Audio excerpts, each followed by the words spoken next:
कांग्रेस का विधायक मुंडन कराने के लिए तैयार है, इसका मतलब कांग्रेस पार्टी का तिया पाचा होने के लिए भी तैयार है।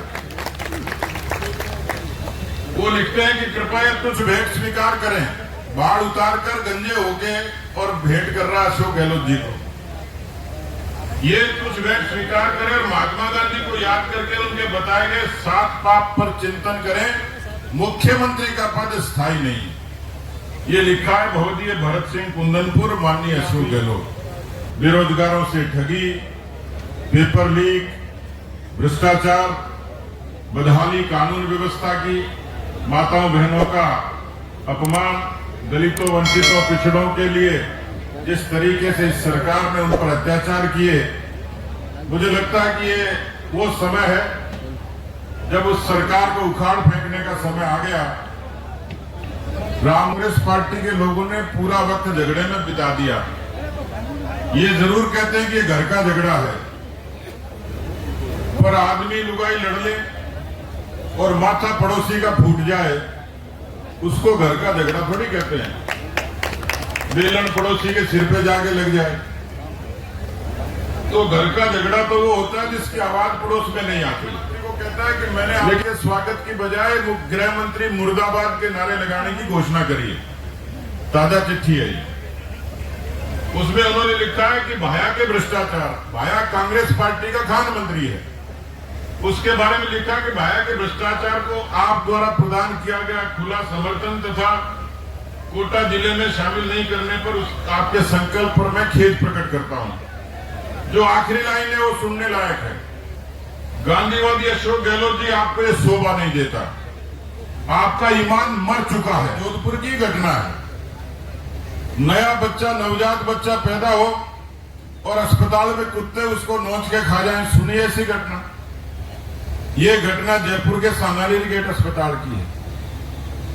आपने जिंदाबाद जिंदाबाद। गर्मी खूब है, नहीं है, और गर्मी पैदा भी करनी है कि नहीं करनी है। इस गर्मी को तो सहन कर लेंगे, लेकिन राजस्थान की सरकार ने यहाँ कुराज की जो गर्मी पैदा की है, उस गर्मी को ही दूर करने के लिए हम यहाँ इकट्ठे हुए हैं। मैं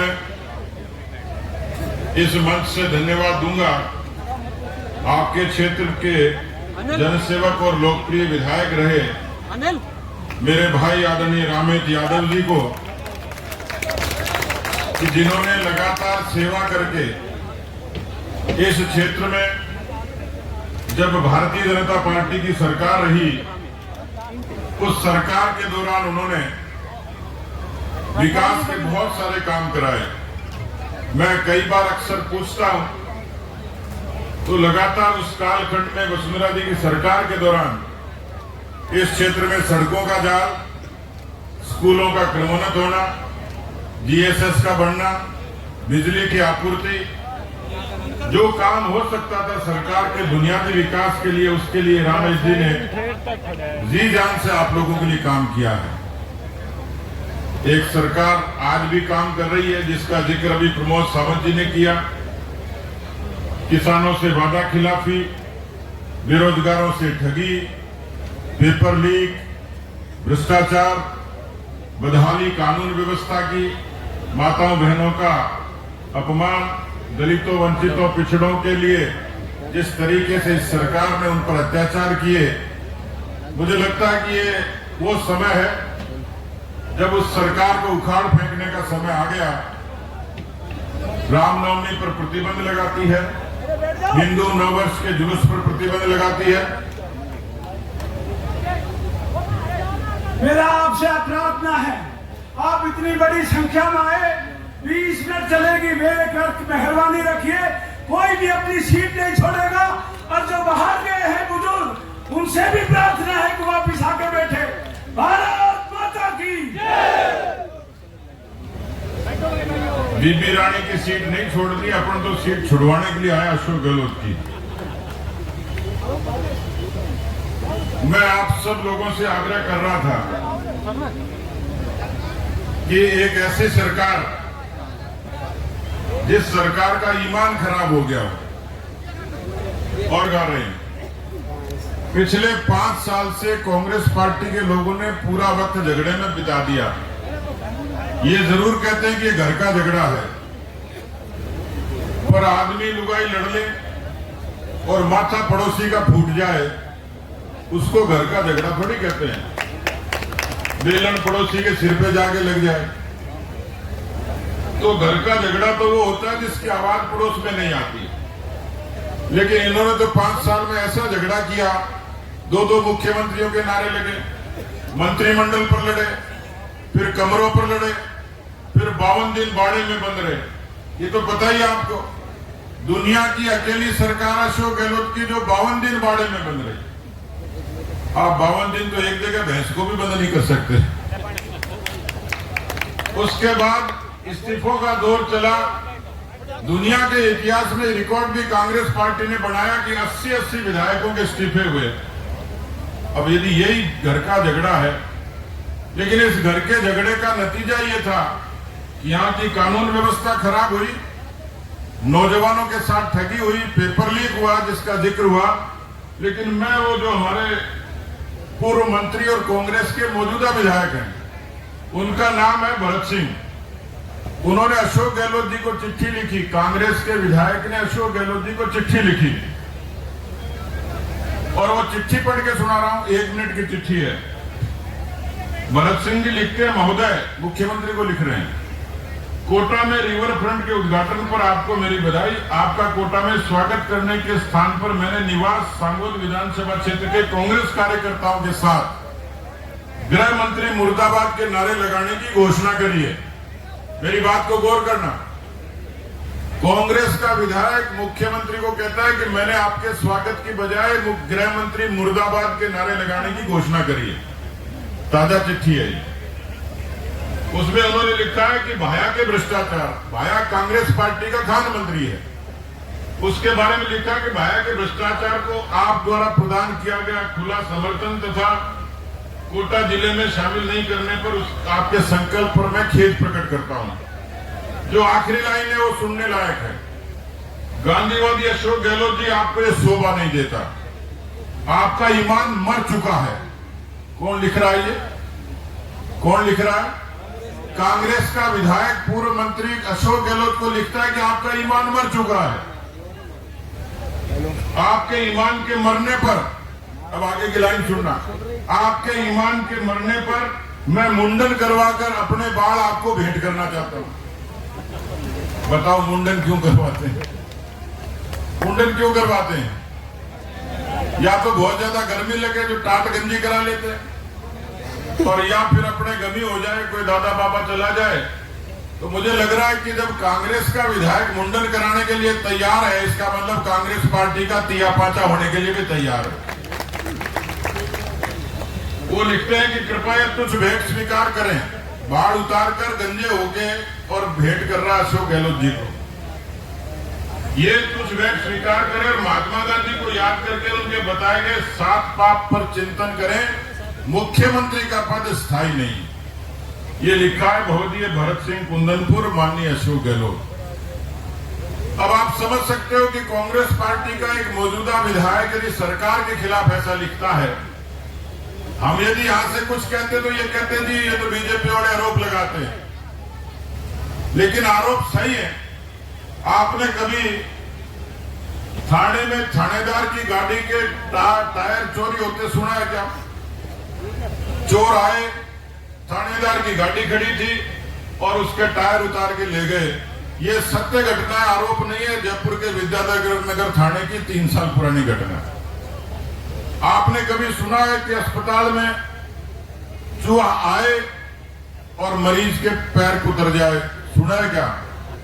ये नहीं सुना तो बता दे रहा हूं, अशोक गहलोत के जोधपुर की घटना है। नया बच्चा, नवजात बच्चा पैदा हो और अस्पताल में कुत्ते उसको नोच के खा जाएं। सुनिए ऐसी घटना। ये घटना जयपुर के सांगानेरी गेट अस्पताल की है। आपने कभी सुना है कोई भूख से रोटी मांगे और उसकी इज्जत ले ली जाए? ऐसी शर्मनाक घटना अशोक गहलोत की नाक के नीचे जयपुर में होती। आपने कभी सुना कोई बालिग को 14 साल की बालिग को दुष्कर्म करके और जिंदा उसको भट्टी में डाल दिया जाए?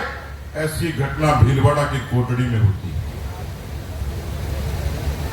आपने कभी सुना कि कर्जे के कारण तंग आके किसी ने आत्महत्या कर ली हो? गंगानगर के रायसिंह नगर के ठाकरी गांव के सोनलाल कडेला ने इस मोबाइल पर अपना एक वीडियो जारी किया कि मैं कर्जे से तंग आकर अपनी आत्महत्या कर रहा हूं और मेरी आत्महत्या का मौत का जिम्मेवार कोई है? अशोक गहलोत है। आपके बच्चे आप पेट काट कर कोचिंग के लिए भेजते हो, परीक्षा के लिए जाता है, पता लगता है पेपर लीक हो गया। हनुमानगढ़ के कन्हैया लाल ने अपने बाप को पत्र लिखा कि सॉरी पापा, मैं आपके सपने पूरे नहीं कर पाया। ये राजस्थान की अशोक गहलोत सरकार में घटित होने वाली घटना है। ऐसी कितनी घटनाएं? आप में से बहुत गरीब लोग होंगे, उनका पोता बेटा पार्ले जी का बिस्किट के लिए मचलता होगा, लेकिन अशोक गहलोत के वैभव को सचिवालय में सोने के बिस्किट मिलते हैं। आज तक पता नहीं लगा कि वो किसके थे, और सामान्य नहीं, करोड़ों रुपए के बिस्किट। ये भ्रष्टाचार की पराकाष्ठा है। 11 लाख मुकदमे दर्ज हुए सरकार आने के बाद में। आप अभी गर्मी मर रहे हो, थोड़ी देर में लाइट चली जाएगी तो आपको पता लग जाएगा। यहां राजस्थान में और भी सरकारें रही हैं, भैरव सिंह जी से लेकर वसुंधरा जी तक। आप मुझे बताइए, लाइट की बराबर व्यवस्था थी या नहीं? न लाइट की रेट बढ़ाई और बराबर लाइट दी, बिजली दी। रोजगार की जगह रोजगार था, सम्मान की जगह सम्मान था, विकास की जगह विकास था। मैं रास्ते में कई जगह हमारा रथ आया, ये ट्रक पे जिसमें सस्पेंशन अच्छा नहीं, उछाल के तो सड़क पे आते वक्त यूं लग रहा था कि तंडोले और मंडोले, इतने खड्डे थे सड़क में, पता ही नहीं लग रहा था खड्डों में सड़क है कि सड़क में खड्डे हैं।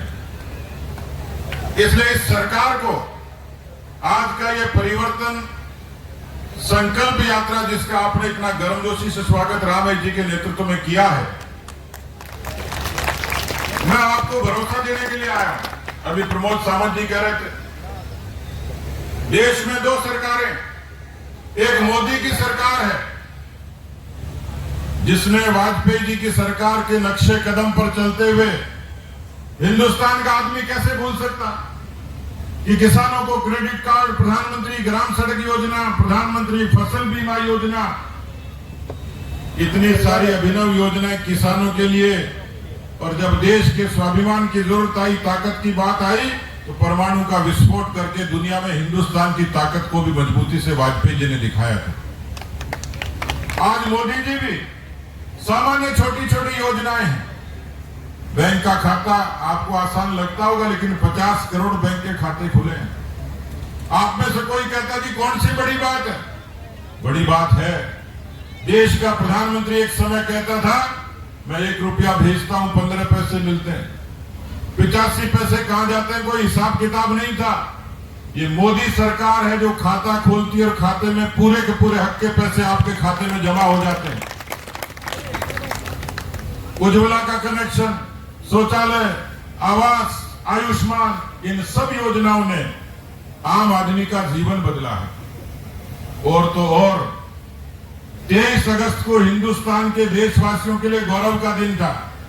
देश में बहुत घटनाएं होती हैं, लेकिन मुझे सच्ची खुशी हुई कि मोदी जी का जज्बा देखिए, वैज्ञानिकों का कमाल देखिए।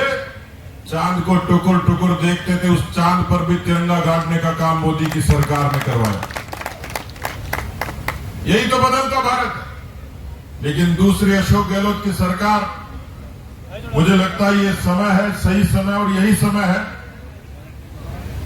कि राजस्थान में इस नकारा, निकम्मी, भ्रष्ट और आक्रमण सरकार को उखाड़ फेंकने का संकल्प लेकर हम लोग आगे बढ़े। मैं इतना कह सकता हूं कि राजस्थान संभावना वाला प्रदेश है।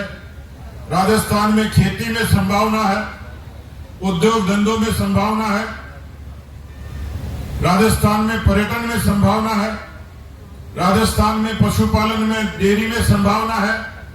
5 साल में वो सारी स्कीमें बंद कर दी, और स्कीम लाए जरूर, लेकिन वो सब मिलावटी थी। अन्नपूर्णा के पैकेट में जिस तरीके से कांग्रेस पार्टी की सरकार की लैब टेस्ट करके बताती है हल्दी में मिलावट है, मिर्च में मिलावट है, धनिया में मिलावट है, मुझे लगता है कि कांग्रेस में खुद में मिलावट है। उनको एक नैसर्गिक व्यक्ति नहीं मिला जो इटली की महिला के भरोसे वो सरकार चला। और इसलिए मैं निवेदन करना चाह रहा हूं, ऐसी मिलावटी सरकार को, ऐसी नकारा सरकार को, भ्रष्ट सरकार को आज इस परिवर्तन संकल्प यात्रा में हम सब लोग संकल्प लें। बीबी रानी जी के इस पवित्र स्थान पर मुझे लगता है कि किसान भाई इतनी बड़ी संख्या में आए हैं। मुझे लगता है कि आपसे पूछूंगा तो आप जवाब दोगे, क्या किसानों से ठगी करने वाली सरकार को बर्दाश्त करोगे? क्या पेपर लीक करने वाली सरकार को बर्दाश्त करोगे? क्या माताओं बहनों का अपमान करने वाली सरकार को बर्दाश्त करोगे? क्या भ्रष्ट सरकार को बर्दाश्त करोगे? तो मुझे लगता है कि एक शब्द में कहूं तो ये बेईमानों की सरकार है। और बेईमानों की सरकार के लिए एक नारा है जो अलवर के लोगों ने कहा है, मैं बोलूंगा तख्त बदल दो, ताज बदल दो, आप बोलोगे बेईमानों का राज बदल दो। तख्त बदल दो, ताज बदल दो, तख्त बदल दो, ताज बदल दो। बहुत बहुत धन्यवाद।